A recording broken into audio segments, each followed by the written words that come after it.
Hey, so I want to do a quick video to talk about the GHD. I've seen a few people that have been interested in it, have asked questions on how they can use it or how they might be able to incorporate it in their training.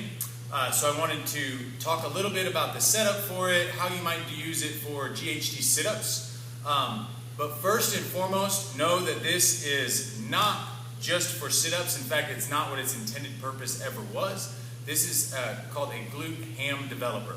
So this was designed to train the back of your body. This is designed to develop your glutes, develop your hamstrings, and it wasn't ever really intended to be an ab exercise. Now, like anything else, is you start to use it and you start to realize that it's useful for maybe other things that it wasn't originally designed to do. So we can use this to develop quads and hip flexors. But where I see a lot of people using this, and especially if you follow a lot of athletes or something online, you might think that this is to train your abdominals. And this is not to do that. This is to train your hip flexors and your quads, but primarily it is used to do your hamstrings and glutes. And I'll do a secondary video that maybe talks about ways in which you can use it to develop some of that hamstring strength. So with that said, let me show you how to use this thing properly, how to train it properly. I watch a lot of people use this, and they're using it to do a extended range of motion sit-up, and that is not what this is about. This is about creating explosive force using your hip flexors and your quads. So with that said, there's two adjustments. There's one right here, and there's one on the bottom. And these two will make this leg portion stable. But to change that, you're going to loosen those two up, and then there's a pull knob on the side of this that can allow you to move it closer and further away. So I'll just say, when you pull on that though, use your other hand and tap right at the base, and this can move very easily once you tap it at the base. If you pull it and try to move it from up here, it's not going to work.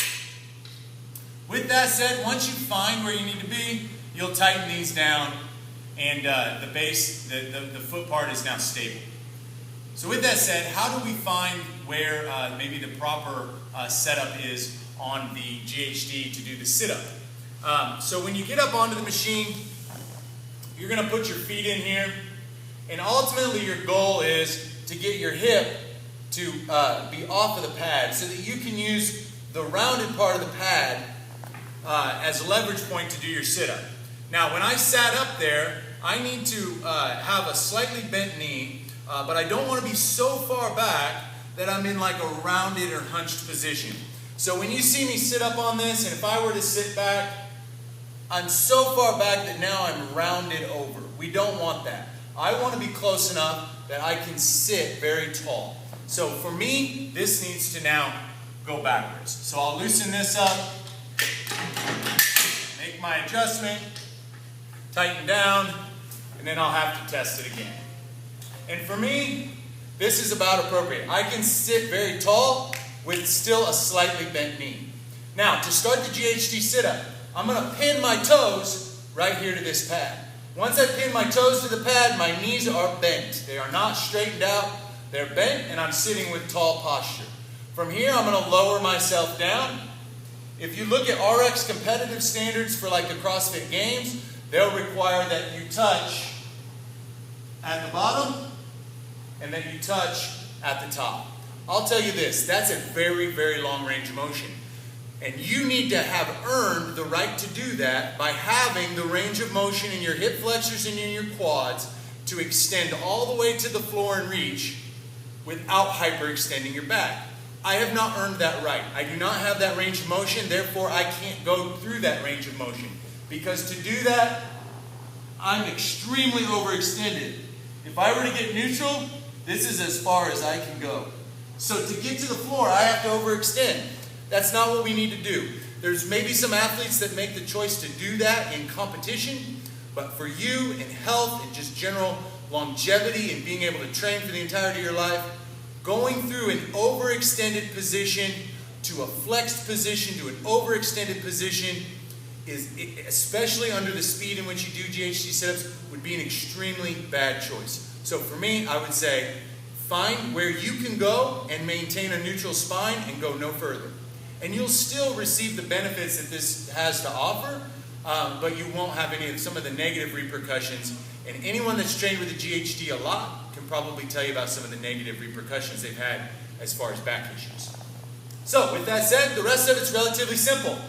As I lower down, my knees are bent. I'm going to lower to my furthest range of motion. Then, to come up, watch my knees. They're going to fire straight. So what it is not a sit-up, where I'm not using my quads at all and I'm just doing a sit-up. It's not that. It's an explosive firing of my quads and a straightening of my knee as I do my sit-up. So again, you'll notice I'm going down with bent knees, but then to come up, my legs fire, and this would be my GHD sit-up. The bottom portion I'm neutral, bent knee, I fire, it brings me up, I sit up tall. I'm not reaching through in a position like this. When you do GHD sit-ups, you're going to feel it right here, you're going to feel it in your quads. Of course you will feel it in your abdominals as well. But that's the idea of a GHD sit-up. It's an extremely explosive movement, but you need to do it correctly. So, go through this video again, watch some of those points, remembering I'm not overextending in the bottom position. If I am sitting up, I must be firing my legs straight to pull me up. It's not just a sit-up, all right? Maybe next week I'll do a video where we describe how to use this thing on the flip with our bellies facing the ground and to develop some of that hamstring strength. Other than that, thanks for watching. Let me know if you got any questions. Shoot me an email, Facebook message. Catch you later.